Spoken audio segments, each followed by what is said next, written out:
Bagong lahat, luma muna. Buhay na naman ulit ang mga trade rumors sa NBA, particular sa Lakers. Dito naman kay Jeremy Grant. Sa isang report, muntika nang i-trade ng Lakers ang 2 first round pick para makuha si Grant mula Portland. So as of July 29, ngayong araw yan nung ginawa ko to, naging trending yung report na yan July 28 kagabi US time. Pero ang trade ni Grant papuntang Lakers since July 5 pa na i-report. Pero hindi yun pinapansin kasi ang hinihingi nun 2029 at 2031 first round pick. Hindi rin alam kung merong pawang mundo nung mga panahon na yun.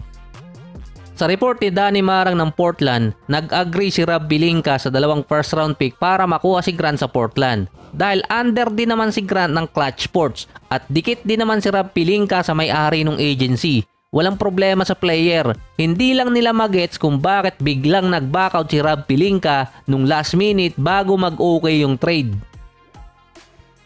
Sa ibang mga report kaya hindi natuloy ay dahil ayaw ng Portland kay D'Angelo Russell. Hindi naman sa hindi gustong player si D'Lo kundi maraming guards ang Portland na bata na dinidevelop pa nila. Expiring contract din si D'Lo. Tinrade din ng Portland si Malcolm Brogdon kasama ang number 14 pick ng 2024-2029 first round swap at may kasama pang 2 second round pick para makuha si Denny Avdija ng Wizards na maganda yung naging taon niya noong nakaraang season. Si Jeremy Grant naman last season merong average sa Portland na 21 points, 3 rebounds, 2 assists, 45% sa field at 40% sa 3-point area. Matagal na rin kasing gusto makuha ng Lakers si Grant. 3 and 4 ang position niya. Mas komportable nga lang siya sa number 3 position. Since start pa ng July, pinipredict na ng ibang executive na tatargetin ng Lakers si Grant kasi kayang umiscore at higit sa lahat, kayang dumipensa. Iba kumpara kay Bando na nagiging liability na magaling sa defense pero sa scoring dun siya naiiwan.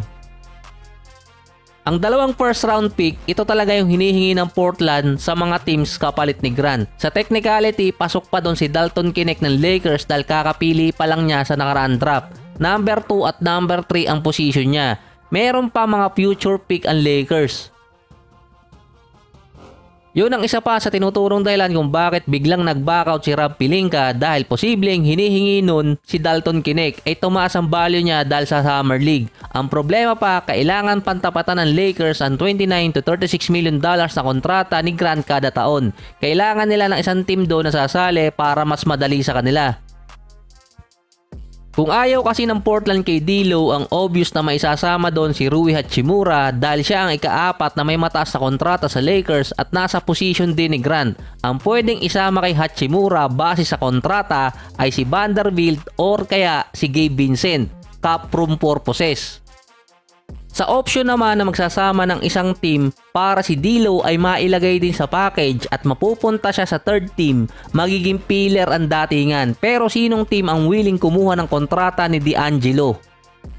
Na hindi pa sila malalagasan ng asset. Ang reason ng iba kung bakit walang nakuhang free agent ang Lakers noong nakaraan ay dahil ayaw ng ibang team na tulungang ma-improve yung kanilang roster.